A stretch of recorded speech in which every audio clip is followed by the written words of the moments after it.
అండి, అందరికీ హాయ్. ఈరోజు వచ్చేసి సింపుల్గా కొబ్బరికాయ చట్నీ. కొబ్బరికాయ చట్నీ చాలా బాగుంటుందండి. సో ఇంకా ఇక్కడ కొబ్బరికాయ తీయడానికి మొత్తం దానికి కొట్టేసి ఉన్నది కొబ్బరికాయ మొత్తం క్లీన్ చేసేస్తున్నాను.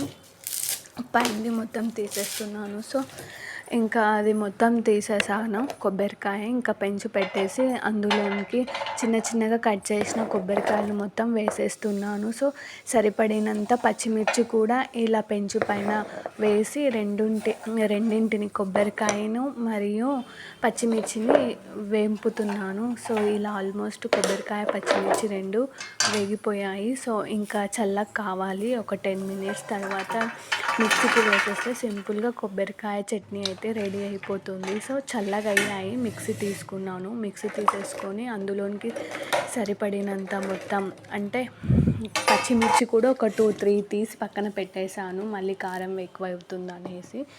సో అల్లం వెల్లుల్లి రెబ్బలు వేసేసాను, సరిపడినంత పసుపు, ఉప్పు కూడా వేసాను. ఉప్పు క్లిప్పు మిస్ అయిపోయింది. జీలకర్ర వేసాను. సో ఇంకా మూత పెట్టేసి మిక్సీకి పట్టేయడమే. సో ఇందులోనికి పుదీనా కూడా యాడ్ చేశానండి, టేస్ట్ బాగుంటుంది అనేసి. సో ఇంకా మొత్తం వేసేసి టేస్ట్ చూసేసాను.